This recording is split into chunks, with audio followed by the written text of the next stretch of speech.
Hello everyone, কেমন আছেন সবাই? পূজা সেলদি কিচেনে আরও একটি ডেলি ব্লগে আপনাদের সবাইকে স্বাগত। সকাল সকাল মিষ্টি চলে এসেছে, ওর কাছে আমি কিছু সবজি আর কিছু জিনিস অর্ডার দিয়েছিলাম।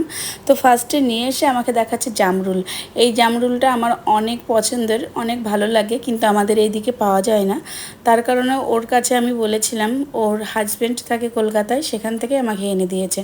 এই জামরুলগুলো অনেক মিষ্টি হয়, খেতে বেশ ভালো লাগে, তো অনেকটাই নিয়ে এসেছে।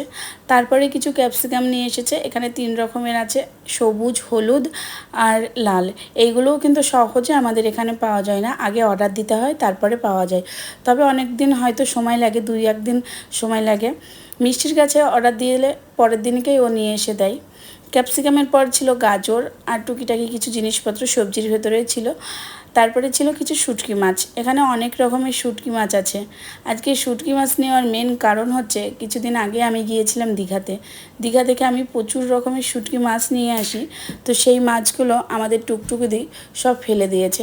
মানে ও ভেবেছে যে শুটকি মাছগুলো হয়তো কোনো পচা মাছ, বুঝতে পারিনি। আমি রান্নাঘরে রেখে দিয়েছিলাম, গন্ধ পেয়েছিল বলে সব মাছগুলোই ফেলে দিয়েছে।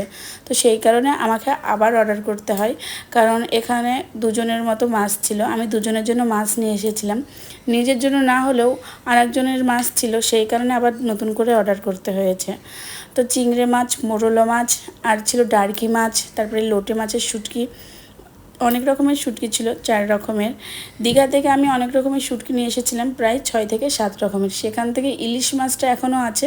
ইলিশ মাছটা ফেলতে পারিনি, তার কারণ ইলিশ মাছটা প্রথমে আমি টিফিন বক্সে করে রেখে দিয়েছিলাম। আর কুচো চিংড়ি মাছটা ছিল, এই কুচো চিংড়ি মাছটাও দীঘা থেকে নিয়ে এসেছিলাম। তারপরে এই যে এই মোরলা মাছ, এই মোরলা আর এটা মিক্স করা, এর মধ্যে চিংড়ি মাছও আছে। তো এই মাছগুলো ফেলতে পারিনি, বাকি অনেক রকমের এখনও 4-5 রকমের মাছ সব ফেলে দিয়েছে। আজকে আমি রান্না করব শুটকি ইলিশ। তো এর আগে আমি শুটকি মাছ খেয়েছি, তবে অন্যজনে রান্না করে দিয়েছিল। আজকে ফার্স্ট টাইম রান্না করছি, জানি না কেমন হবে। তো ফার্স্টে তো ইলিশ মাছটা ভালোভাবে পরিষ্কার করে গরম জলে অনেকটা সময় ভিজিয়ে রেখেছিলাম।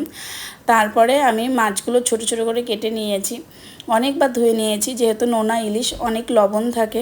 আজকের ইলিশ মাছটায় একটু আলু দিব, কারণ নোনা ইলিশটায় প্রচুর পরিমাণে লবণ থাকে, অনেকটাই লবণ বেশি হয়ে থাকে, সেই কারণে একটু আলু দিচ্ছি। তারপরে দিয়ে দিলাম মাছগুলো ভালোভাবে ভেজে নিতে হবে, একদম লাল করে ভালোভাবে ভেজে নিয়েছি। মাছ আর আলু দুটোই ভাজা হয়ে গেছে। এবার আমি পেঁয়াজ আর টমেটোটা একটু ভেজে নেব। তো এই শুটকি মাছে পেঁয়াজ রসুন না দিলে কিন্তু খেতে একটুও ভালো লাগবে না। এমনিতেই শুটকি মাছের প্রচুর গন্ধ, যারা শুটকি মাছ খেতে পারে না তো তাদেরকে বলবো বেশি পরিমাণে পেঁয়াজ রসুন দিয়ে রান্না করতে, তাহলে গন্ধটা থাকবে না। আর শুটকি মাছ একটু পেঁয়াজ রসুন দিয়ে কষা কষা করে রানলেই কিন্তু বেশি ভালো লাগে।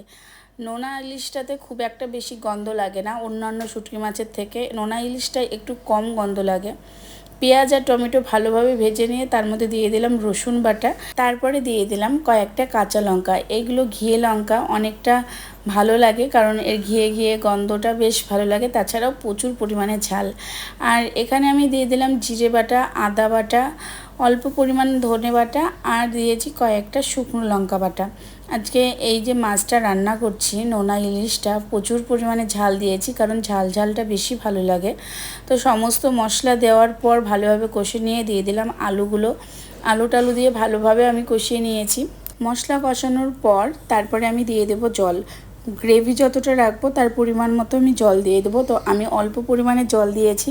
জলটা মানে গ্রেভিটা ফুটে আসলে তারপরে দিয়ে দিলাম ভাজা মাছগুলো দিয়ে এখন ভালোভাবে ফুটিয়ে নামিয়ে নিলেই রেডি হয়ে যাবে আমাদের কিন্তু শুটকি মাছের রেসিপি। আর কেমন লাগলো জানাবেন। আজকের ভিডিওটা এত দূর, সবাইকে